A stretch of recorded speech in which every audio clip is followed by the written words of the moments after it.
Hello, before starting my video I wanted to quickly insert a couple screenshots here for you that show you a picture as well as the part number for the cartridge filter as well as the O-ring for the oil cooler housing assembly that's located on the front side of your CVT transmission. I mentioned this later in my YouTube video talking about how I changed this part. I have also included the Castrol product data sheet for this Castrol Transmax CVT fluid for your convenience. Hey, what's up YouTube? How are you doing today? Doing a video regarding aftermarket CVT transmission fluid, specifically the Castrol fluid, the smooth drive technology. I'll make sure that I include a picture here in the video of what the bottle looks like and to show you specifically what fluid that we're referring to. But it is the compatible or in their words, suitable for the NS2 Nissan fluid for the particular application that I used. And what I wanted to do today was just talk a little bit about it, mainly because of a lot of questions that I get regarding how the vehicle's been running since that I have switched over to the non-OEM fluid from the dealership. So I'm not actually using the Nissan fluid, and because of that there's a lot of controversy out there regarding people saying that using fluid that's not directly from the manufacturer or from Nissan is terrible. They're saying that it's going to destroy your transmission and you can only use whatever comes from the dealership, when in fact, when I've questioned certain dealerships, they themselves are not actually even using the OEM Nissan CVT fluid. They're using their own fluid that they've had brought in, such as Valvoline or, Amsoil, other brands. Basically, whatever they're getting the best price on is what they're getting it in bulk, and that's what they're actually putting in the vehicles. However, it's kind of ironic that if you were to tell them that you changed the fluid yourself, and if you were to tell them that you had replaced it with a different fluid besides what they're selling you at the parts counter, often they'll tell you you void your warranty. And I think that's pretty unfortunate that it works that way. It's all about, the financial gain in politics and a lot of scare tactic and brainwashing. Now, I'm not a chemist, and I am not an engineer or a scientist or anybody that is in a professional state where I could actually give you a professional opinion, a scientific opinion about different types of fluids and their chemical makeups. So I'm in no position to speak on that. However, I speak from what I see. I look at things from a, hey, what actually worked for me point of view, and what was my experience with that product, and how did the vehicle respond to it. Right turn onto McClintock Road. So, as you can hear from the GPS there, going for a little drive here. Not anything drastic, just a little simple, straight stretch, no major hills or anything, a nice 40-mile-per-hour speed here. Trying to get the engine up to a nice warm operating temperature. And we're going to stop off at a nice park that's here in my area and further this discussion a little more and talk about this fluid and talk about my experience.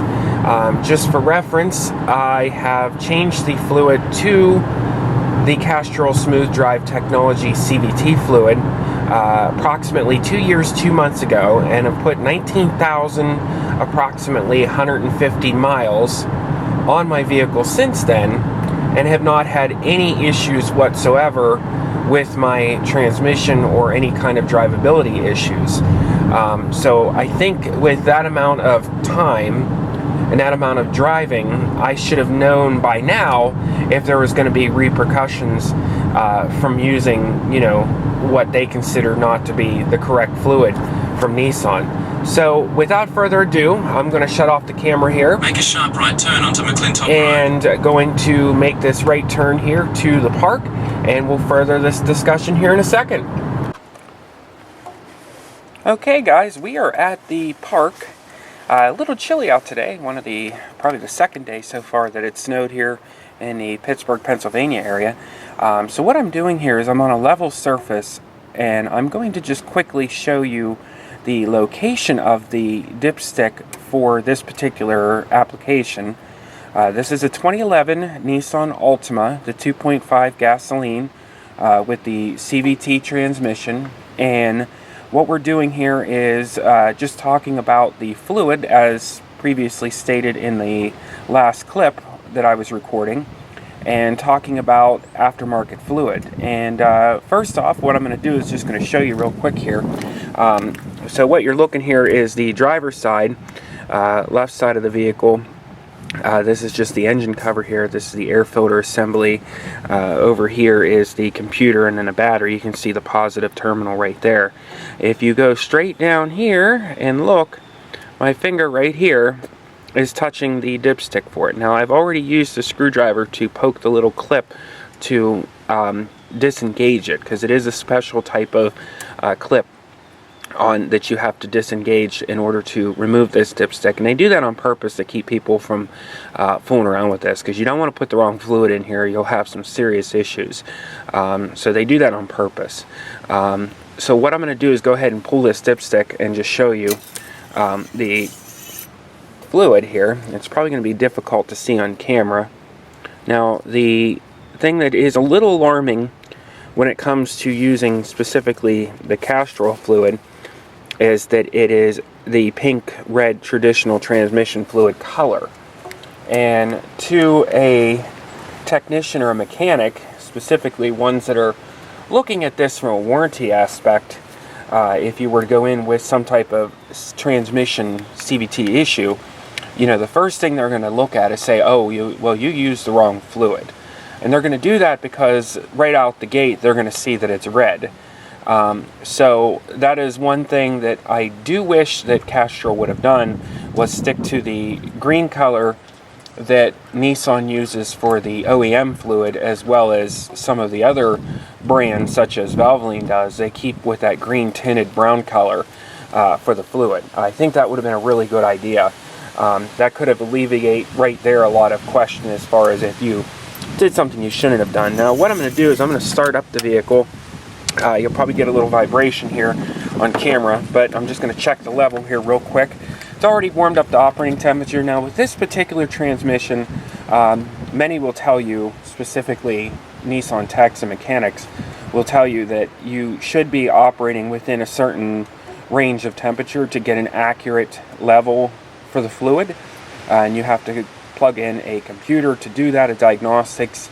I believe they call it a Consult 2 is what they use at the dealership to get the correct fluid. Now, I don't disagree with that. I 100% feel that that's accurate, because fluid does have a tendency of expanding and contracting based on temperature, and can give you a false reading, which will cause you to be overfilled or underfilled or overfilled on your transmission fluid, which either direction can cause just as much damage. So with that said, I'm going to go ahead and fire up the engine. Like I said, I apologize for the vibration, but it's the best way for me to do a quick check and just show you how that's done.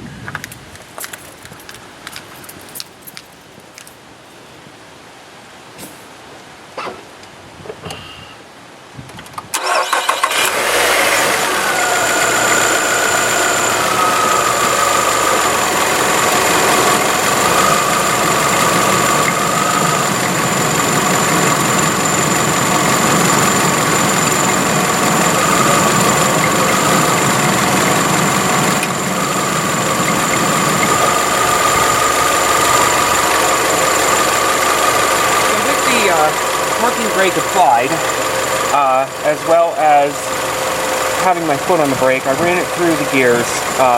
I've already driven it here on a nice, even, steady mile-per-hour drive without a lot of stress, so I wasn't overheating anything. I just wanted to get it up to a decent operating temperature for normal operation. So I'm going to go ahead and check this now and get this out of the way, this portion of the video. Just because of all the vibration, I want to give you a quick check on that now. So I'm going to go ahead and pull the dipstick. I've already like I said, disengaged it from the clip, just for video purposes. I'm going to first go ahead and just wipe it. Now, it is recommended to use a rag that doesn't create a lot of cloth dust, or lint, I should say, just because the lint can get into the very tiny areas of the solenoids and whatnot, and passages on the transmission. So, got a nice clean dipstick here. So go ahead and reinsert it. You don't have to put it in the correct way because you don't want it to re-clip. So I basically turn this guy backwards so that it doesn't clip. Let it in there for a second. And then we're going to pull it back out and do a quick reading here. So now looking at it where it's at now, it hasn't quite warmed up all the way. But I can tell you that it does look slightly low. So it's at the lower reading. So that tells me it hasn't quite warmed up all the way. So we'll probably drive it a little more and check it again. But that's not really what this video is necessarily about. So let me shut off the vehicle and then we'll go ahead and get back into our discussion. Okay, so we're picking back up. Wanted to shut off the engine to get rid of all the vibration on the camera. So basically the full topic at hand with this video was, like I said, to discuss fluid. Specifically the Castrol. So this was the fluid that I used right here. I'll try to get you a nice close-up of it. It's the Castrol Transmax CVT Smooth Drive Technology. And if you flip it over, probably isn't going to pick this stuff up because of how tiny it is. But on here, it is compatible right there. NS2. So, and that's what this particular vehicle uses. If you look here on the bottom of the hood, NS2. Now they, like I said, tell you to only use the Nissan fluid. And the reason for this video was, like I said, to answer those questions regarding the comments I've gotten about using aftermarket fluid on this vehicle. So, like I was saying, 19,000, approximately 150 miles, 2 years, couple months now that the fluid's been in there. And just to explain the process of what I did was when I first created and I made a video on this, so if you look on my YouTube channel under the Blazer Guy 1983, you'll find all the videos of me actually performing this service on the vehicle. So if you want to see how that's done, go ahead and look at my channel. You'll find those videos, and it'll explain a little bit more to you and give you more reference to what I'm talking about. And basically what it comes down to is when I was changing the fluid, I went ahead and picked up at the junkyard a slightly different transmission CVT pan that had a drain plug, because for whatever reason, and I don't know why, this particular 2011 Altima, and maybe somebody out there that's Nissan guys can answer this question, had a pan that did not have a drain plug, which I thought was really bizarre. I can see reasoning for why. A, it's probably a cost-saving matter, and B, it was probably also keeping people from draining the wrong thing. I'm assuming they probably had problems where you go into your, quickie lube, we'll just call it that, to get your oil change, and you're draining your transmission, just because, the untrained eye or maybe newer technicians. So I could see why they probably did that. So in order to get a thorough change without having any kind of machine to flush out the unit, and to get as much of the old fluid out as I could, it was at 76,300 miles is where I was, and I'd already done previous changes of the fluid before using the actual Nissan NS2 fluid, where I just did like a spill and fill, where I dropped the pan and put it back up and refilled it. But this time around I wanted to try something different. So when I got to 76,000, I not only dropped the pan, found a replacement pan at the junkyard that had a drain plug in it, cleaned it up, put a new, copper O-ring, I guess you would say, on the drain plug, because it's basically the same one that works on an oil plug, by the way, if anybody's wondering. Different size plug. It's a 19 millimeter, but it is also fits the crush washer that also fits it. So I thought that was kind of neat. So the long and short of it, I went ahead and dropped that pan, replaced the fluid, and after I did that, I put the pan back up, ran it for about 200 miles, dropped the pan again, and replaced the screen filter that you can get at Amazon, by the way, pretty cheap. The screen filter that's inside the pan, put it back up, refilled it again, so this will be the second time within like a 200 mile period. that I drained and filled it. And then a third time I did it, about a year later, I waited. So halfway through this period, I dropped the pan and refilled the fluid, or I'm sorry, loosened the drain plug, because now I have a drain plug. Drained it, refilled it, and then on the third time, which a lot of people talk about in the videos of why I didn't do it, there's a filter, and it's probably not even going to pick up here because of how far down it is, but you'll have to take my word for it. There is a filter down there, right about down in that area, that is a paper oil filter that goes inside the housing of the transmission cooler line that connects up to the side of the transmission casing. And what it does is it filters the fluid that goes in and out of the cooler line that goes into, on my vehicle, directly into the radiator. This vehicle doesn't have a separate transmission cooler like some do. This uses the actual radiator, a separate compartment within the radiator to control the temperature of the transmission fluid. So with that said, I changed that filter as well, because everybody in the comments keeps saying, well, you forgot, bro, to change that filter. Well, bro, I did change it. I just didn't record it, and I apologize that I didn't mention it in the comments about me changing it, mainly because it was too difficult to record. But you can get that filter, and I recommend getting it from your Nissan dealership. Once again, you go in there and they look at you like you have 16 heads when you ask for this filter. So you have to be very specific on your VIN number of your vehicle, and you want to tell them that you want the transmission filter that is in the housing of your transmission cooler lines, so that they know which filter, not the one that's in the pan. I mean, you should replace that one anyway, the screen that's inside the pan. But that cooler line filter is something that's never changed and very often overlooked. And that's also why a lot of transmission guys out there say that these CVTs do fail. And it's because that it gets that clutch pack material, because there are some clutches in this, and dirt and debris get into those cooler lines, and it basically clogs up the passages and prevents it from getting a nice flow of the fluid through the cooler.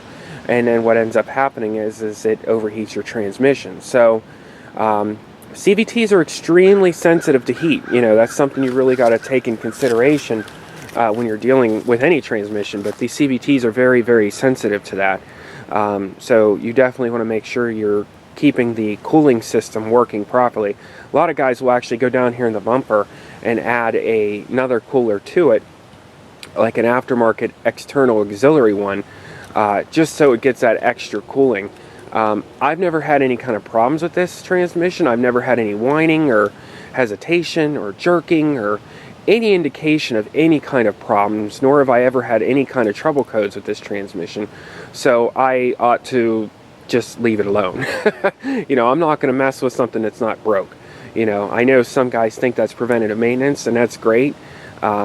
Maybe in some of the earlier models, like the 2007s through the 2009s, it might be a good idea to do, because I've heard they have the 2007s through 2010s, I heard, have a higher fill rate on the CVTs.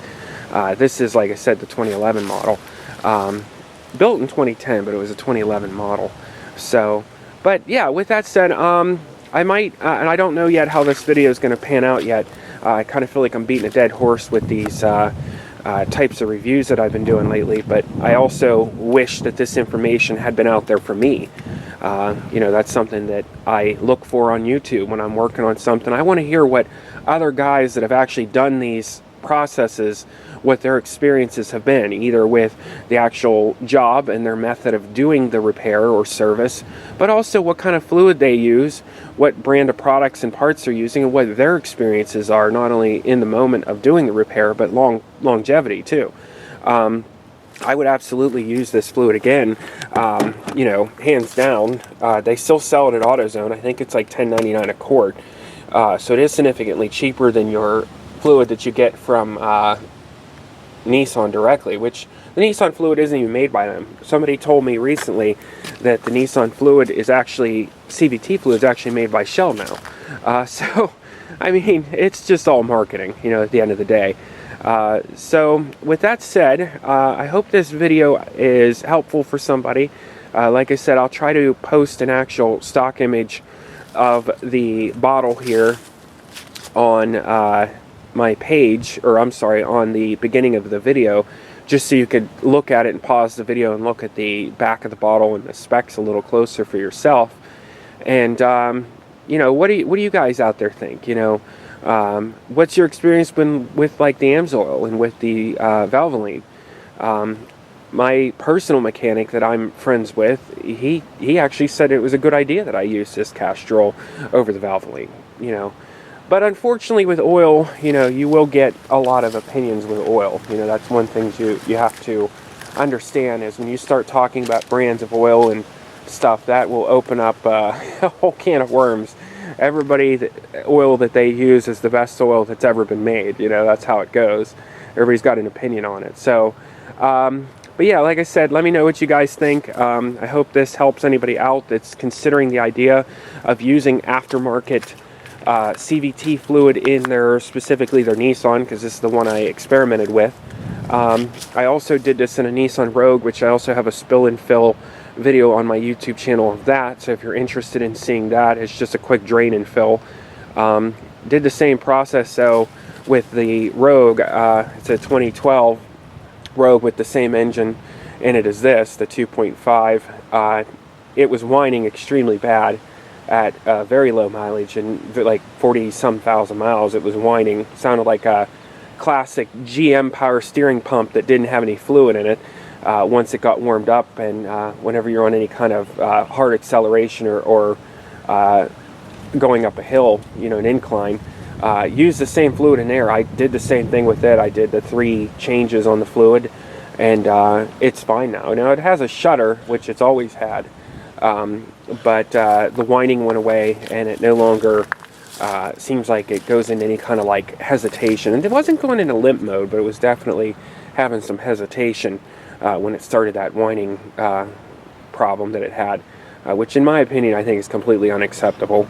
You know, for a vehicle that only had, you know, any low 40,000s of miles, you know, that was not, to my knowledge, ever abused, to be whining like that, you know, on the fluid. So don't let the dealership tell you that this fluid is lifelong fluid, or you don't need to change it.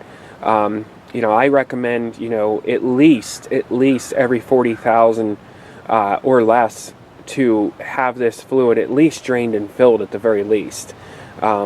Don't let them tell you that you can't change this fluid and that it doesn't need done, because my experience has shown and proven, and other people I follow on YouTube, that it's extremely important to do that maintenance on this vehicles and these particular transmissions.